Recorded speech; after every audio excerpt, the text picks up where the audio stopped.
Good morning, ladies and gentlemen. Welcome to Murtala Mohammed International Airport, Lagos.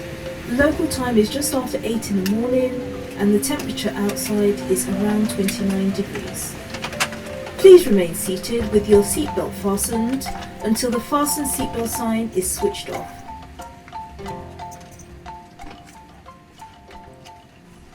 The first thing that hit Tokunbo Obanle as he disembarked from the plane was a wall of heat that sapped the energy from his weary limbs. His flight from Heathrow had been uncomfortable, and he regretted not accepting his father's offer of a first-class ticket. But the idea of him as the prodigal son returning in style, with money swindled from the country's coffers, didn't sit well with him. His life would have been easier if he had toed the family line and turned a blind eye to the injustices that were a daily occurrence. He hoped things had changed, but he doubted it. The sad truth about the country he loved was that despite the abundance of natural resources Nigeria had, the poor have always and will always continue to suffer at the hands of the ruling elite. Democracy had not made things better for the people. Last week, he had been at a friend's birthday party, and a discussion turned into a political debate about the state of the country. The consensus was to get rid of the ruling elite, but as per usual with these debates, no one had a concrete plan on how to change the status quo. While there was a lull in the conversation, Yemi told a joke which cut too close to the bone, as humour is wont to do. "There was a Brit and a Nigerian with their backs against the wall," he began in his sonorous voice. "The Brit was pushed against the wall and came back fighting with the legendary bulldog spirit. The Nigerian was pushed, but rather than fight back, he pushed the wall back instead. That, my friends, is the Nigerian mentality." A weak chorus of laughs greeted the punchline as the debaters recognized the grain of truth in the joke. No one could argue with history.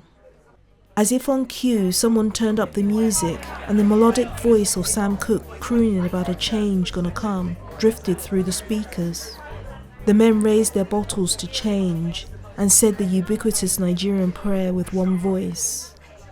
Go Betta Oh. "Is this your first visit to our great country?" asked the bored customs official as he flicked through Tokunbo's British passport. "No, it's not," he replied, slightly irritated. "And why are you coming to Nigeria?"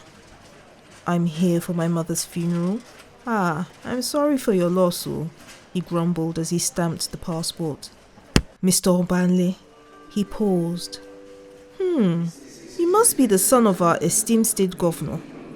So his own children live abroad away from the disgrace that is our country. Tell your father we are suffering, no?" He handed back Tokunbo's passport.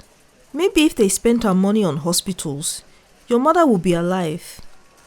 Seething, Tokunbo grabbed his passport and headed for the exit, almost missing his half-brother Chidi calling him.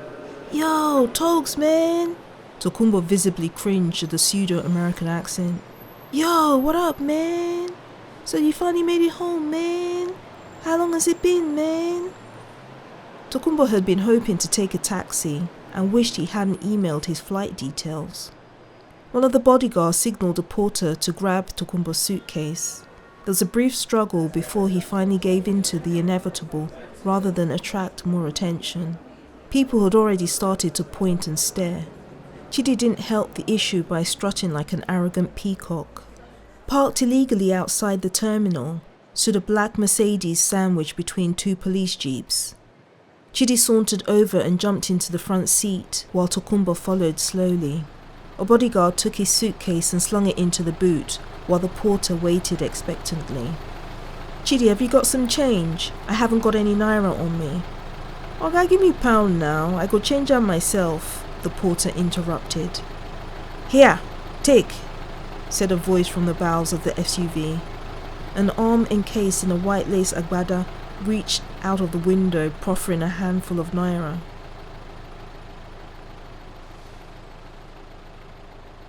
The first thing Tokunbo saw as he pulled himself into the car were the tips of his father's Italian loafers.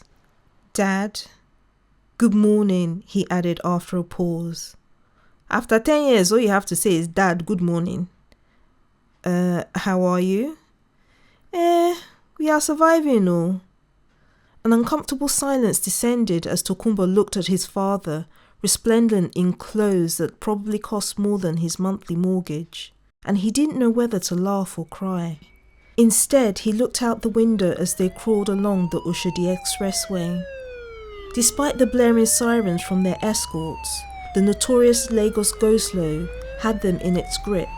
He watched a girl on her way to school jump nimbly over the open sewers, filled with waste, and he could imagine the putrid stench emanating from it. As the SUV battled its way through a pothole the size of a crater, a profound sadness overcame Tokumbo as he watched what democracy had brought for the majority of the population. Bad roads, no electricity, a poorly educated working class, a lack of sanitation, no running water to over 90% of households. The list was never ending. Deep down, he knew that the only way things would change was for Nigerians to push and fight back. He was no martyr, so he closed his eyes to the impoverishment and prayed the ubiquitous Nigerian prayer. One day, you go Betta Oh.